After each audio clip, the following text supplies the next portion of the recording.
let's talk about the hoax first. Okay, so this article sums it up fairly decently. It's pretty great. I mean, it's exactly what it sounds like. Last-ditch hoax shows Confederate flag-wearing man at Youngkin rally. Then people get a closer look at him. And there it is. This brand new, fresh patch, coincidentally standing right in front of the... actually, there's a really good picture. Let me show you. Where is it? Here it is. Look. He happens to be sitting perfectly in front of all of the media. So this is where the media is sitting. He goes and sits right there so they can get a good look right at his back, which shows this perfectly primed and primed Confederate flag. Of course, he must be some sort of racist because he's attending this event. Therefore, you must equate to the fact that Youngkin must be some sort of a racist. Doesn't that sound familiar? Doesn't that sound familiar? Yes, of course. It happened just last week. Tiki Gate was trending on Twitter because of this freaking thing.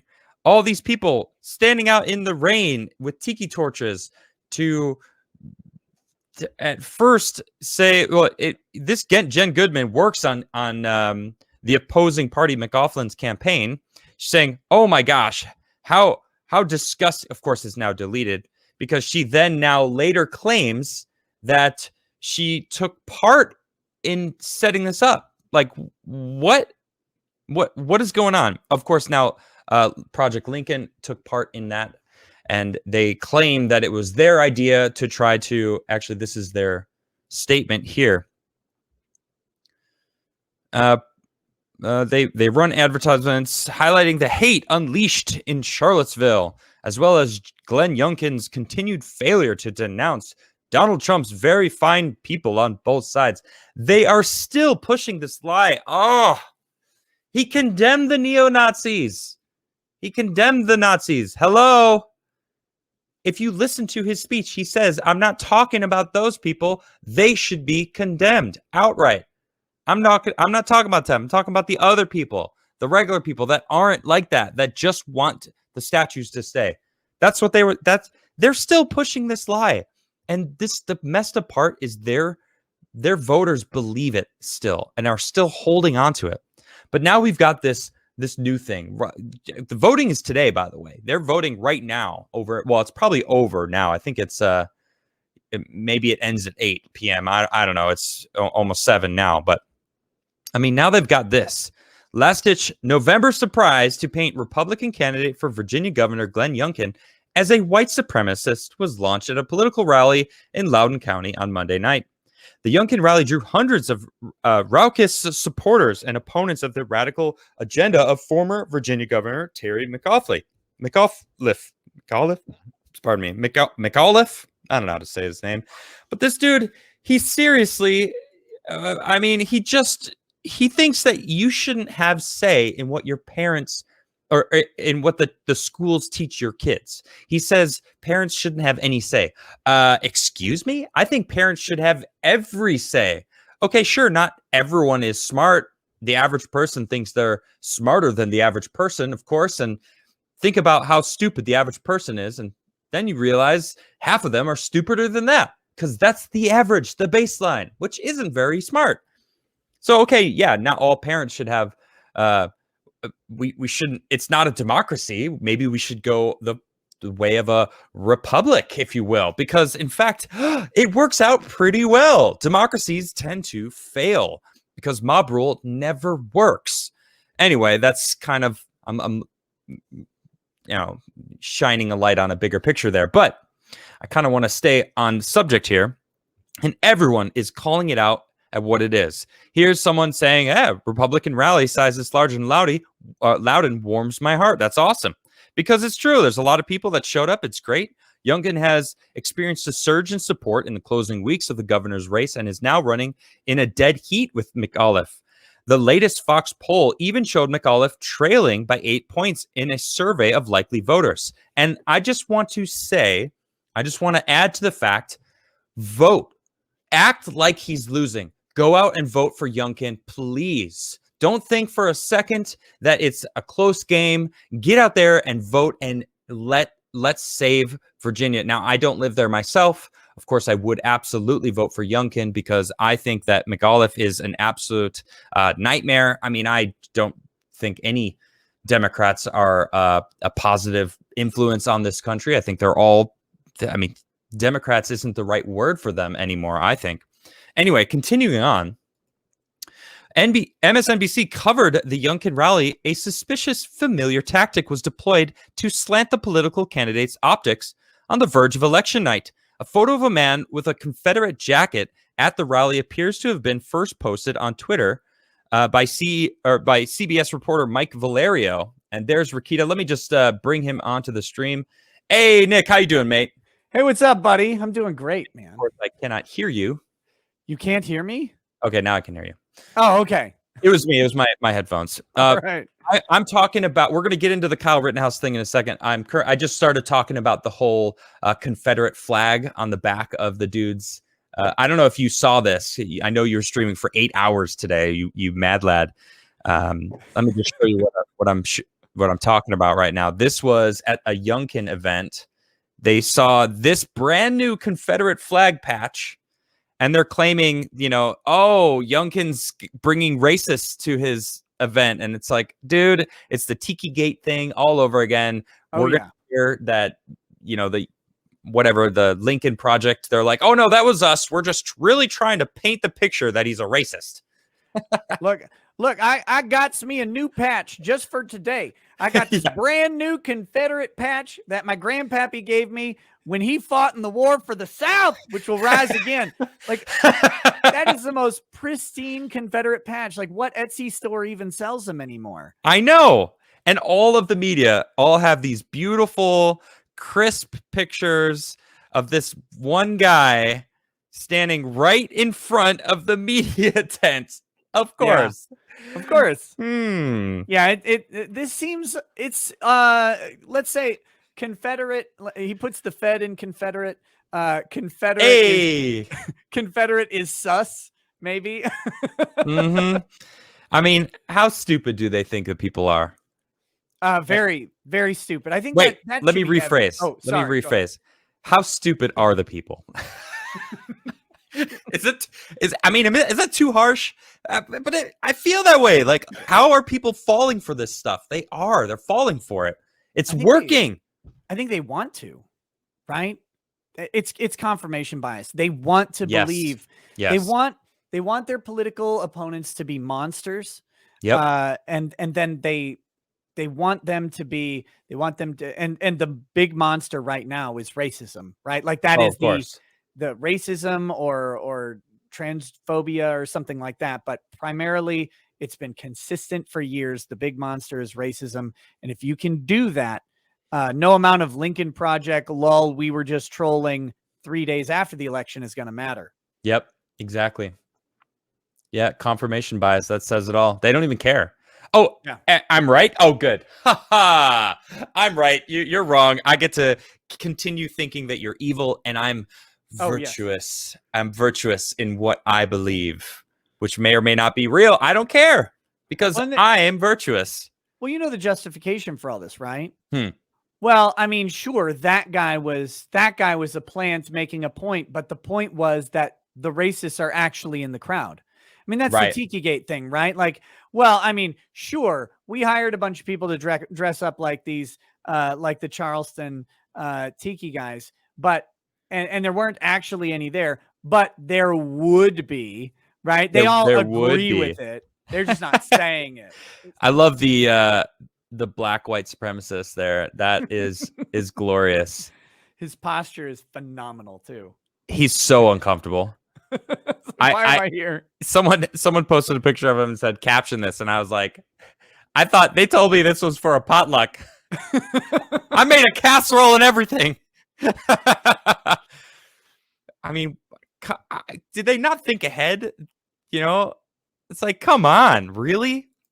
Now they're saying, Bryson Gray. Yes. They're claiming that he is a white nationalist. Yes. Good. Like, what? He's wonderful. He's the whitest of nationalists. Really good white nationalism coming from Bryson Gray. Here we go. Actually, I found it. It was protected, but someone actually. So Bryson retweeted, said, "Haha, I'm a white nationalist. I'm part of the multiracial white nationalism," laughing his butt off. And I just was bummed. I was like, "Oh, I'm bummed I didn't see it." But someone actually posted it. Conservative rapper Bryson Gray has helped make the right's "Let's Go Brandon" meme go viral with a popular song. Almost 200,000 Twitter followers. Bryson is a leader within the white national Kuiper movement.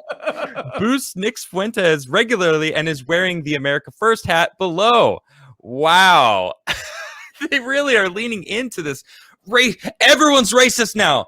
But that's really what it is. If you don't believe what they believe, you are in fact racist. Period. Doesn't matter what it is. It's the actually guy meme, right? Like the big Vouch looking guys, like, actually you're the racist. Wait, is that not Vouch? I thought no. It's Bizarro Vouch. It's a low res picture. Res picture. Bizarro Vouch should be 112 pounds. Bizarro Vouch should just look like Destiny. Oh, okay. All right. Who is Destiny? I don't know what Destiny is. Oh, Destiny is like Vouch's mentor, not mentor, but his model, I guess. He's another Twitch streamer who has highly, debates political topics with people. Destiny Twitch streamer. Okay, here we go. Let me just pop his picture up. Okay, so people were saying that I look like this guy or something. God, why don't they like you? I don't know. I posted that picture of me as a Jedi, and you were like, "Oh boy." And someone else goes, "Oh, I thought it was Destiny." And I'm like, "Who's Destiny? What is Destiny?" It sounds like a stripper. Someone in chat just said that. Sounds like a stripper name. Okay. It does. Look, when you have a minute, there's something you need to do. Do you know who Jesse Lee Peterson is? Yeah, of course. Jesse Lee Peterson interviews Destiny on his show. And it's on Jesse Lee Peterson's show? Yes. Oh, yo. And that's got to be funny. And it's one of the greatest interviews I've ever seen. And he says Destiny's he either says a stripper name or he's like a woman's name. It's so funny. How does he even respond to that? I don't remember, because it's like, how do you? And Destiny picked that name. He's like, well, I picked this name when I was 8 or whatever. And he's like, Destiny's a woman's name or a stripper name. Like, oh my God. Well, maybe he's one of those people that, didn't think they were the gender they were born as. I don't mean to make light of any of these people, because it's a real thing to a very small percentage of the population. I've not seen Destiny identify as trans, but it is possible. But no, it's possible. It's honestly, it's like one of the best hours of radio that exists is Destiny's interview. And I think Destiny is actually in studio with him there too. So it's wow. It's so perfect. He can't escape. He can't run away. It's so good. You love Jesse Lee Peterson is rather based. I like to listen to that guy rip people apart. It's really fun. But yeah, I mean, this whole racist thing, I mean, there is nobody more racist than the Democrats as far as every single thing I've seen. Every single thing. It's kind of crazy. My favorite trend lately, and it ties in with this Lincoln Project stuff, is and it was the first one. Did you see it? It's the woman who's been going to the alt-right rallies or whatever for the past 2 years. And then she gets exposed, and she's like, actually, no, I'm a liberal Democrat who's been undercover working with journalists to expose the alt-right. And I'm going to release all the recordings. And even people on the left are like, yeah, but did you have to say all the racist stuff? Like, you're the one saying all this stuff, though. I didn't even hear about this. That's hilarious. Yeah, she's I don't remember her name, but that's funny though. I mean, that's how racist this country is, that they need to make up stuff. Jesse Smollett, whatever his name is, the whole the rope pull thing that is just the rope pull, whatever. The dude NASCAR was like noose. The NASCAR noose that was just a rope pull that everyone's, I don't even know what it was for. What, just to like pull down the door or something? Yeah, the garage door. The garage door. You gotta, it's tall, so you gotta have a rope that hangs. Yeah, with a handle. I mean, it's You know, Bubba Wallace, like that would be a baller NASCAR like driver nickname, right? Bubba the NASCAR Noose Wallace. He should just stick, he should ride with it. Just own it. No, I think it's rather embarrassing to him. I mean, didn't he cry or something about it? It's just like, dude, come on, man. I mean, all of the different, every single example of racism that they've shown has been disproven. Sure, give me an example. I know there's racists out there. All right, I'm not trying to say racism doesn't exist, because there's real racists. Look at our president. He's pretty racist. He said some really racist things in his life, and somehow they are worshiping the man. Don't forget his vice president, who has a strong habitual record of putting black people in jail and forcing them to do labor, even though they're proven innocent. Very, very rude. Very rude. No, I mean, of course there are racists out there, because people are tribal. They stick with their tribe, and that's just a fact of reality. You know, what you aim to do is create a society that by and large is not racist. That by and large says, you know, wherever you go in our society, you're going to have the same rights and the same responsibilities as everybody else. Yep. And that's where you got to leave it. Anything else starts to implicate, well, if you're going to do something like reparations, if you're going to do something like affirmative action, you start to tread this weird line of, okay, how far do we go without being racist against a different group and going after them? So you provide the equal opportunity to everybody there. And that also means that people who are racist have that same equal opportunity, and they have an opportunity to be racist. And really, I think we were close to defeating, for whatever it's worth, racism going into 2008. Into 2008. And then I noticed a distinct turn in how this country acted, how the divides started drawing up. And it really, I mean, some people will blame Obama for this personally. I don't know that it can be laid at his feet. I think he bears some responsibility, but in general, I just see like that moment and that time somehow changed where we were headed. And now I feel more divided from people than I ever have in my entire life. I mean, the guy did he did stand in front of like the Black Caucus and said, if you don't vote for me, I'm going to take it as a personal affront to being black. It's like, what the hell does that mean? Just because you're black, people should vote for you? Like, no, you should be, you should earn it. You should be like, meritocracy should be always it, not you. He kept bringing race into it constantly. But I'm not putting it on him. Like you said, you can't just lay it down at his feet. But if you look at all the different things that he said about racism in this country, it's like he started by, I got to add, I did vote for him in 2008, but I'll be honest, I was clueless. I just thought that we were breaking barriers, and like, I thought it was awesome that we were going to have an African-American president or a black president, whatever. Well, I have to make a confession. What? I voted for McCain in 2008. Okay. Like, does that make you a racist? Well, one, yes, probably. Racist against white people, I think. No, it's no, but it's like 2008 was such a shit year. I mean, 2012 wasn't much better. You're stuck with these two like noodle candidates. It's like, oh my God. But I know a lot of people voted for Obama for that reason. Like, we're breaking barriers. We really want to, this is a momentous thing. And I think that really carried his candidacy, right? Yeah, like, I think that was a big part of it. But yeah. And then when he gets in, you're like, well, but you said a lot of really aspirational stuff, and I'm not seeing it manifest here, buddy. What's happening? Right. Exactly. But I mean, I didn't pay attention. I didn't pay attention before that. I voted, and I didn't pay attention after that. I fully admit it. Like, I was not political. I didn't know anything. You say 2008 was a shit year, so was 2012. Like, I don't know. I didn't pay attention. I was living my life as a professional skateboarder, modeling randomly, doing random jobs here and there, having a blast, just living my life, doing my own thing.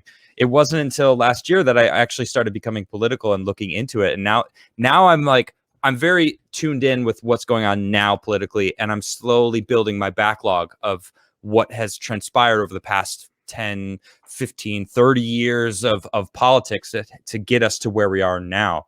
But here we are. Here we are now.